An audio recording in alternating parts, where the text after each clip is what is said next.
This podcast is developed by BridgeBio to educate ourselves and the public about living with a rare disease. Since our guests aren't scripted and are free to speak their minds, their views and opinions do not necessarily reflect the views and policy of BridgeBio Pharma. Thanks for joining us. And now here's the podcast.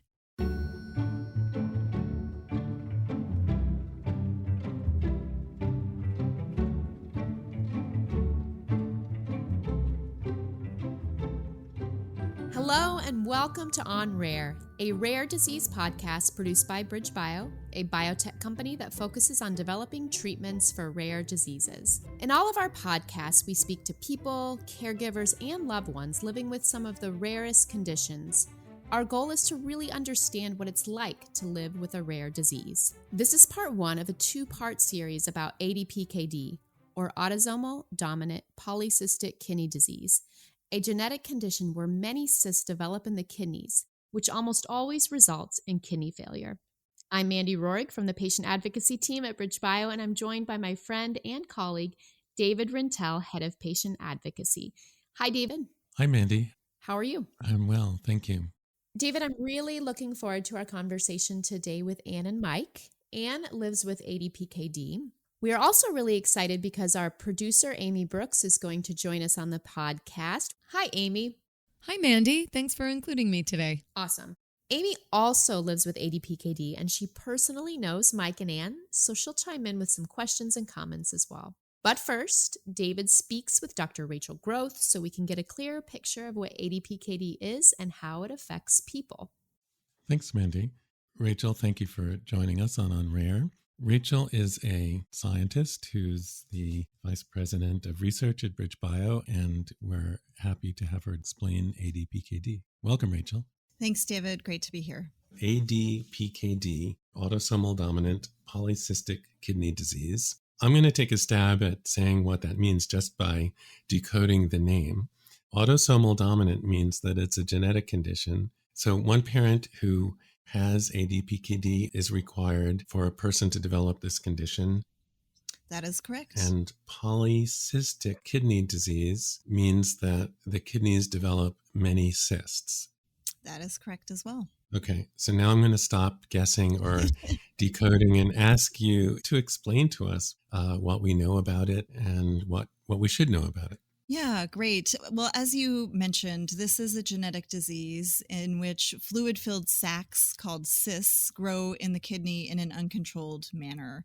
And this causes the kidneys to grow larger and larger, which impairs kidney function and ultimately leads to kidney failure. Symptoms caused by cyst formation in the kidneys include high blood pressure, pain on the sides of the body between the last rib and the hip, and that's called flank pain, blood in the urine, and progressively poorer function of the kidneys.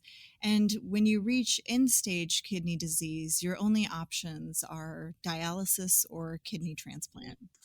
So the cysts cause a number of problems and eventually account for the kidneys really to cease operating. And that's why people need dialysis, which is an artificial method of filtering the blood, or a kidney transplant, which is a significant surgery. So it would be great to have other types of treatment that are not quite as difficult. If someone is not aware of a relative having had ADPKD, what are the first signs or symptoms? Typically, it is high blood pressure combined with events such as kidney stones, urinary tract infections, and even feeling that the kidneys are enlarged in your abdomen. And then it's imaging and family history that really lead to the firm diagnosis. Does it take a long time for the diagnosis to be made? I mean, all of those things do occur to people who don't have ADPKD. Especially if there isn't a clear family history, there can definitely be some lags in diagnosis. And this is also typically a slowly progressive disease. There are two types of ADPKD. Am I correct? Yeah, so ADPKD is typically caused by mutations in one of two genes, PKD1 or PKD2. Those with mutations in PKD1 develop end-stage renal disease by 54 years of age typically, and this is about 20 years earlier than those with mutations in PKD2. People who have PKD too, the transplant surgery is more serious at that age as well. That's correct. Yeah, more challenging. I understand that not everyone who develops ADPKD has a positive family history for this condition. What do scientists like you think happens that people who have not had a relative with ADPKD develop it? The mutations in PKD1 or PKD2 are relatively prevalent, but there are about 10% in which there is no family history of disease. And instead, the disease appears to arise from spontaneous mutations. So those can sort of explain that lack of family history for some. Oh, interesting. So for some people, it's a new mutation. And if 10%, that's a pretty high number. So pretty significant. Yeah, this is the most common inherited renal disease. Are there other complications that are involved with ADPKD? There are. So some individuals actually suffer from liver cysts, pancreatic cysts, cerebral aneurysms, and heart valve defects. And unfortunately, it's impossible for us to predict who will get those complications and when. So we know that people diagnosed with ADPKD usually will either receive dialysis or kidney transplant or perhaps both. And are there any other current treatments? Yes, there is an FDA-approved therapy to slow ADPKD progression, but unfortunately it comes with really serious side effects, including serious liver injury. So often patients are simply treated with medications to really manage the painful symptoms of ADPKD until eventual renal transplant. There's a need for better medications and hopefully one day alternatives to kidney transplants and dialysis. Yes. When someone has ADPKD, and we would presume that it's a genetic condition, and they receive a transplanted kidney, is the new kidney eventually going to show signs of cysts and develop ADPKD as well? No, it should not, because the cells that you're getting that make up the kidney from the transplant actually don't have the genetic mutation. And this is something caused by the mutation being within the kidney cells themselves. Oh, that's very interesting. Well, thank you, Rachel. This is a really challenging condition with difficult options for survival, and it's been very helpful to have your background on ADPKD. Thank you so much, David.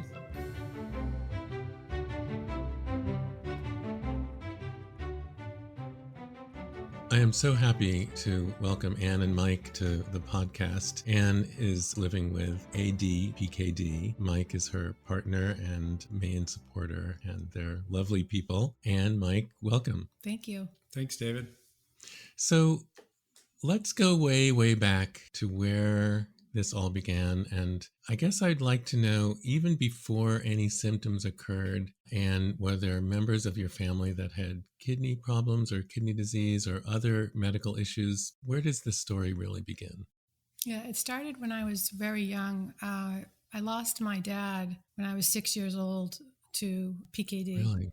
He had a kidney transplant in 1974, and he received the kidney from his brother, my uncle. Back then, to my understanding, they didn't have the immunosuppressants that they have now. And so I guess the kidney transplant was a success in the beginning, but then it started to go downhill. He was on dialysis for 4 years prior to receiving the transplant. From the pictures and from what I remember, because I was young, he was very thin and he was very weak. The transplant went well, but I guess I'm not even sure how long it was afterwards, it started to reject and he had to go back on dialysis. And then he passed away shortly thereafter. So sorry to hear that. And so I always knew that, we had this disease in our family that had been passed down, but it wasn't until I was much older, until I was in my 20s, that someone suggested that I get tested. I had never been tested. So I have 5 brothers and sisters, and out of the 6 of us, 3 of us inherited PKD from my dad. And just for clarification, and Amy, you want to say something? Yeah. Thanks, David. I just find that totally fascinating because the statistics are that 50% of offspring will inherit the gene. Yep. Yeah, 3 out of 6. So unfortunately, statistics were spot on for your family, Anne. Yep. So just to clarify, and so we really understand, when you say that you were tested and your siblings were tested, the test was for polycystic kidney disease, but it was known that it was already in your family. Yeah. I remember receiving an ultrasound and they saw cysts on my kidney. That's the test that I received. Yeah. I guess I just need to ask what that was like to find out that you also had PKD after losing your dad, and also that you had siblings who had it. I guess I was 25 when I found out. I had a new primary care physician, and they suggested I get tested. I'm not sure why I was never tested prior to that. My mom didn't talk about it a lot after my father died. We didn't really talk about PKD and what happened to my dad, or where he got it. I believe he got it from his father as well. But we never talked about it when I was a kid, and we never talked about it when I was an adult. Yeah. And it wasn't until the suggestion of my doctor that I got tested. And when I found out that I had it, I started, reading up on it because I didn't know much about it. And I talked to my mom and I said, well, who else has it? And none of my brothers or sisters had been tested. I think I was the first one to get tested. You were very young when you lost your father. That in itself, losing a parent for any reason, has got to be so difficult. Yeah. It's funny, the day that my mother came home from the hospital, the day that my father died, and she told me, I said, okay, can I go out and play now? I was so young, I didn't even understand fully the whole thing. It was the first time I had lost anybody. Yeah. I remember the following year I lost an aunt, my Aunt Anne, who I was named after. Yeah. And when my mother told me my Aunt Anne died, I cried and cried and cried because I think I understood, the loss now. But I was the youngest of 6. So at 6, and my oldest brother at the time was 19 when my father passed away. So I think it hit the older kids harder than it hit the younger. Young children, I don't think, have a clear sense that death is permanent. And sometimes you tell a young child that someone has died and they'll say, well, how long are they going to be dead? It's just not something that is understandable at a very young age. So can I go out and play? Isn't that surprising? It also speaks to how devastating this condition could be to a family. Yes. My mother was a stay-at-home mom. My father ran a contracting business. Yeah. So she had to go to work. Wow. We always had a meal on the table. We always had a warm house. We always had all those things that we needed, growing up. She really cared for us all. And it was always family first. Those are tough things. Yeah, no, that's okay. So this is another sad story. So I have 3 sisters and 2 brothers. My 2 brothers also have PKD. I lost a brother last year. He was on dialysis and he needed a transplant, and he got COVID. I didn't know that. Yeah. And he didn't make it. But my oldest brother is doing very well. He had a transplant the year before me. He had his first kidney transplant in 2010, and he got the kidney from his wife, which was wonderful. And he's doing great. He's actually in Italy right now on a cruise with my other sister and her husband. So they're having a great time. He's doing really well. So your 2 brothers, it just shows the 2 kind of paths that someone who's living with PKD could take. And your older brother passed away due to complications from COVID, but probably not independent from being a transplant recipient, right? And having immunosuppression, is that? Because he was on dialysis, his body was definitely compromised. And had he also had a transplant, or just was on dialysis? No, he was on the waiting list for one. He'd been on the waiting list for 3 years, almost 3.5 years. Yeah. So he was on dialysis for that period of time. So sorry. So how old was he when he died? He was 59. So that was in 2021. Really, really difficult losing him. Wow.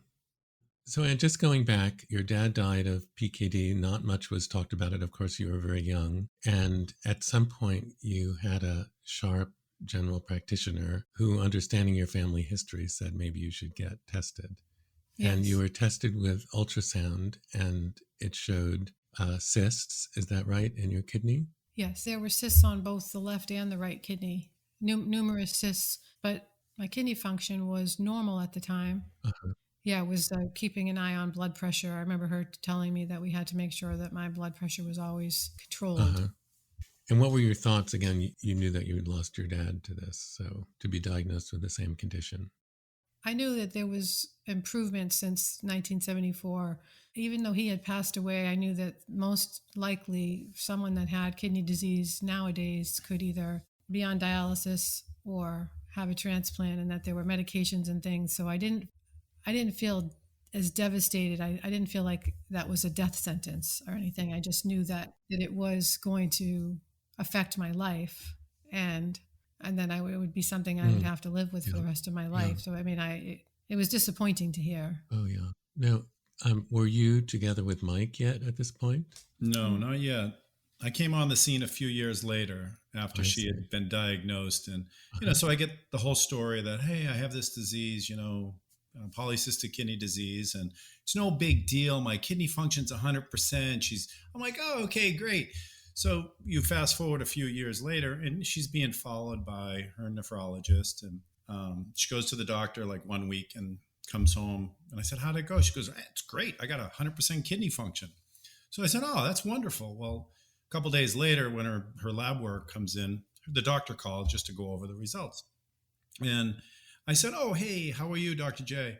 And he goes, oh, great. I was just calling to check in with Ann. I just want to go over her lab results. I go, she told me that at the appointment, you said she had 100% kidney function. He started laughing. He goes, she doesn't have 100% kidney function. Her kidney function's down under 50%, but she's good. And I was like, what?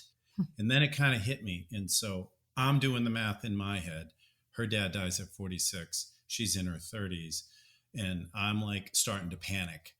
Now I need to know everything there is to know about polycystic kidney disease, because I don't want to lose her at 46. Yeah. And so that was the trigger, I think, when we really started to pay attention and then focus on her kidney function. And as the cysts grew and she got more and more cysts on the kidneys, obviously her function started to nosedive. And then when it got down to like the 30% range and under 30, that's when the alarms like started going off. So now I was like, no big deal. I'll just give her a kidney, because that's what I would do. So we actually went in for the initial testing. We were in there for about 5 minutes, and they were just like, yeah, we're all set here, because I had been diagnosed at that point with prehypertension. They were like, yeah, we're all set. You are not going to be a donor. I'm like, oh, I don't care. I'll sign a waiver. I don't care. So that was a big setback for me personally, because now here it was, I was trying to solve the problem and I couldn't. Now we have to find a living donor. Yeah. So Mike, you at first thought that you could handle this by donating a kidney, until you learned that because of prehypertension that made you not a candidate, you could even talk them into doing it. I just want to, again, go back to one other thing. And when you were tested and diagnosed with PKD, did you already have children? I had one daughter at the time, my oldest. And Mike and I met when I was 28. I was diagnosed when I was 25. And then when we married, we had 2 more kids. So that was at age 32 and 35. Mm-hmm. Yeah. So, Mike, when you found out that you weren't a good match for Ann, tell us what you did next. It's so cool. It's kind of like an obsession. Here I am sitting on the sidelines and I have to do something. Yeah. Her kidney function is nosediving. She managed it phenomenally. I mean, she would get up in the morning, she would go to the gym, she'd come home, take a nap, get up, she'd do some work. I picked the kids up from school. Right. Yeah. So that became like literally an obsession. And I knew nothing about marketing at the time, but boy, did I learn a lot. Like, because when you put out things on social media, if you put something ridiculously stupid, like I drove down the Mass Pike with no pants, yada, yada, yada, people laugh. They're like, oh, that's so funny. You're like, share, all these things. The engagement was incredible. I put on there, my wife has kidney disease and she needs a kidney transplant. Everybody avoided it. Nobody wanted to talk about it. Nobody wanted to like it. They were afraid like I was going to shame them into donating a kidney or something. And I started doing all this research on how am I going to do this? And we did find a guy in Chicago who leads the Living Kidney Donor Network.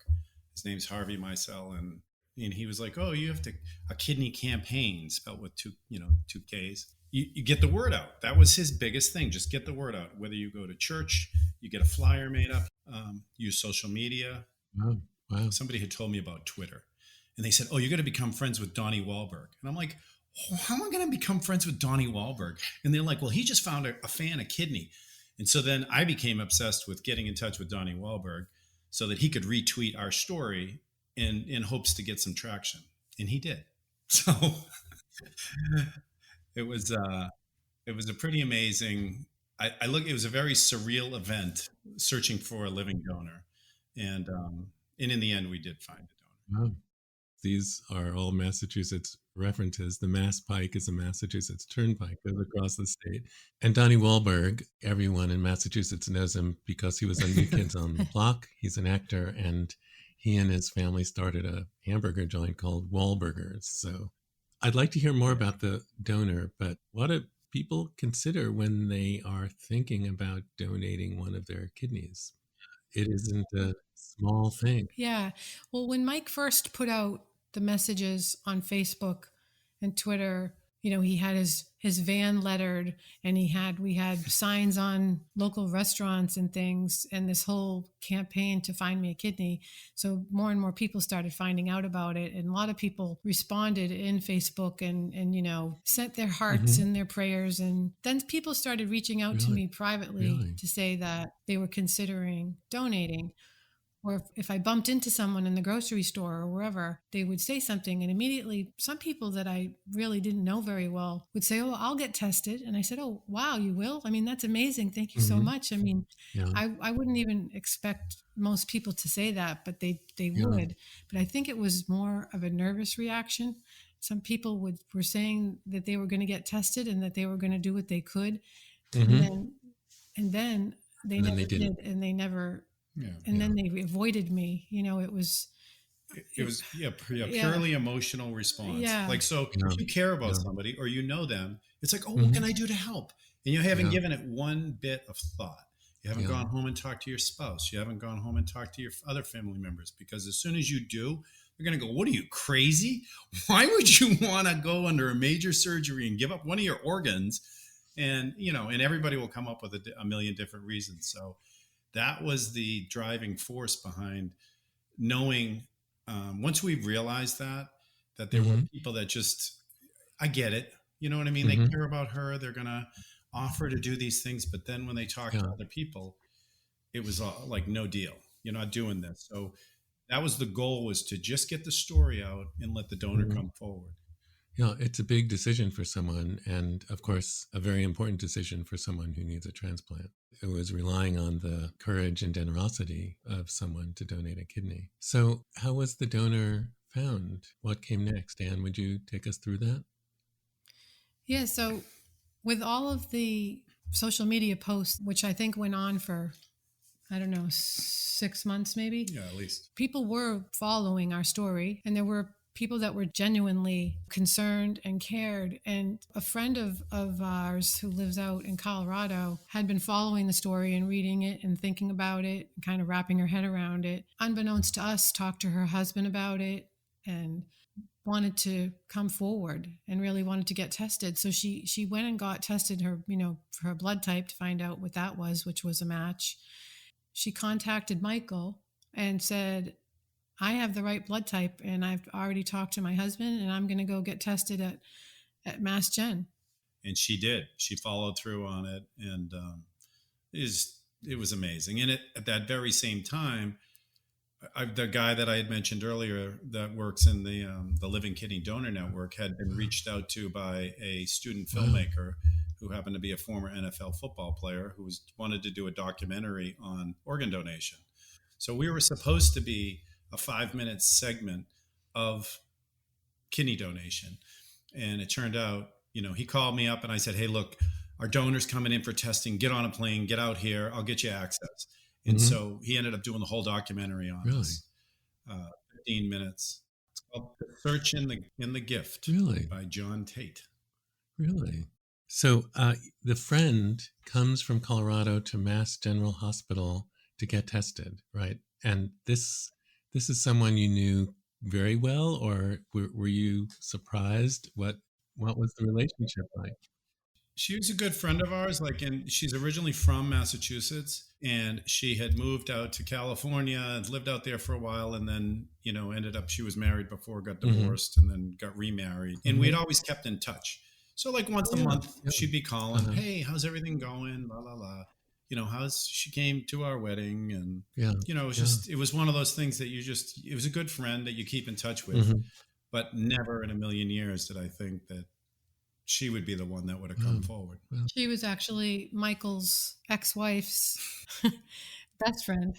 I just think it's kind of funny because they were best friends, and then Michael got divorced, and then Jennifer got divorced, and they lost touch, the two best friends.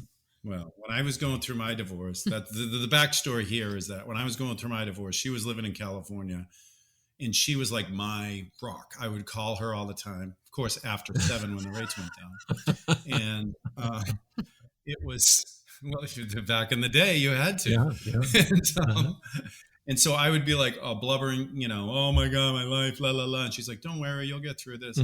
Well, fast forward 6 months later, she's going through, or maybe a year later, she's going through some stuff. And she's like, I just want to come home. And I said, you know what? I'm going to send you money for a plane ticket and your son for you guys to come home, like on the red eye, to visit your family. I said, you don't have to pay me back, but the only thing I want, you have to come have dinner with my new girlfriend.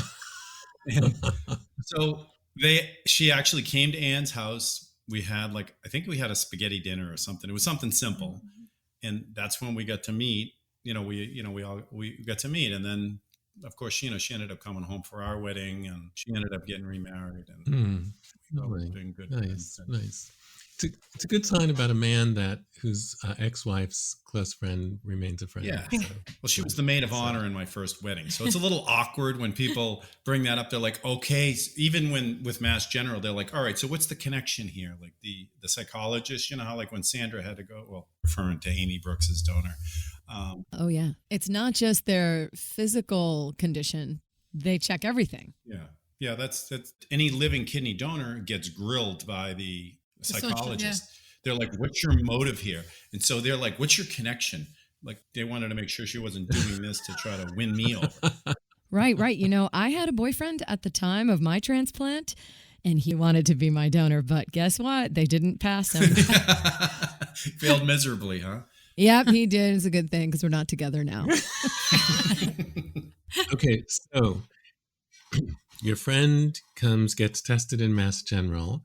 They ask, what her motivation is if she's trying to steal your husband. So the donor was tested, and she was found to be a good match for you, Anne. Is that correct? Yes, she didn't have any of the antigen matches, but she had the right blood type, and she was healthy and checked out completely on all the testing. What does it mean that she didn't have the antigen matches? I'll let you talk about that. So there's 6 antigens that they're looking for to see if they'll match. First off, they have to make sure that the blood, it's a negative cross match, meaning the blood won't fight each other when the new kidney is put in. And then there's like a panel of these 6 antigens if they can match up. So an identical twin would have 6 out of 6 antigen matches. So when you get put on the kidney list, that's what they're trying to do. They're trying to match up those antigens. And the more antigens you have, the better the match there is. However, with a living kidney donor, a 0 antigen match is just as good as a deceased donor that has 4 or 5 antigen matches. I see. So, and just to make sure I understand, so I know an antigen is something that the immune system reacts to. Is that what it is? There are characteristics of kidneys that make it either known or unknown to the immune system. Is that correct? Yeah, that is in a nutshell basically what it is. And I'm not a medical expert. I just know that there was this panel that we were kind of focused on, like, okay, let's find out how many matches there are. And then they're like, well, it's a 0 antigen match. And I was like, wait, time out. This isn't going to work, right? And they go, no. And then they explain that to us, that how the 0 antigen match from a living donor is just as good as the ones that have the higher antigen matches with the deceased donor. Okay, so Anne, you find out that the friend is a acceptable donor. And what was the process of getting the transplant like? And what was it like to receive the kidney from your friend? Once she passed all the tests, it happened really fast. They immediately scheduled us for the transplant. So she was there in October. It was maybe 3 weeks later we scheduled the transplant for November 8th. This was in 2011. So we came in for pre-op testing. We went together to the hospital. We had our testing. The day of the transplant, they kept us very separate. Everything is done very confidentially. So I don't even think we were on the same floor, right? No. Yeah. They, wouldn't, they wouldn't let us be in the same room after the surgery or anything. There was protocols, but we were able to, talk on the phone, but we were in the same hospital, but we weren't together, Yeah. And the surgery for each of you? Yeah, the surgery for each of us went just as planned, went very well. I mean, there was delays. The day of the surgery, there was a delay for someone. There was someone that needed a liver transplant. So we were, there at 6 a.m. and waited till the end of the day, I think. But it was a long day, but everything went very well with the transplant itself. Jennifer did great. I did great. She flew home in 3 days and I was home in 4, I think. I mean, they kick you to the curb pretty fast. And you went home with your friend's kidney. Yes. Yep. Aptly named Bean. Yes. So we had, because we had this following on social media, and everybody was kind of like, in order to get people to interact, we were like, oh, well, we're considering naming the new kidney. What should we name it? And we ended up defaulting to allow Jennifer or her, the donor with her family to make the decision. So they named the new kidney Bean, the one that got transplanted to Anne, and then she kept her old one, Old Bean. Bean and Old Bean. Well, let me just say that I am really appreciative of your friend Jennifer, and that is such an act of generosity and friendship. Yeah, she's one of a kind. She really is. It's talking to so many people through that process. I was so sick, and I know so many people had come forward with good intention, but for one reason or another weren't able to follow up. And it's a big decision, and it's something that has to be shared with your family. And I was just amazed that she came through for me. I was just so happy because it was time. I was supposed to be fitted for the fistula. I was supposed to be going on dialysis, and they had recommended that, and I had kept pushing that off. They let me push it off a little bit, and really she came in right at the nick of time, and then she saved me from all of that. This donor is truly one of a kind. She is a hero of humility and kindness. She gave the greatest gift of all, the gift of life. There is so much more to this story, so let's pause here and wrap up the first part of our 2-part series about ADPKD with Anne and Mike. To hear the conclusion of the story, click on Rare ADPKD Part 2, wherever you get your podcasts. Thanks so much for listening. I'm Mandy Rohrig, and this is On Rare.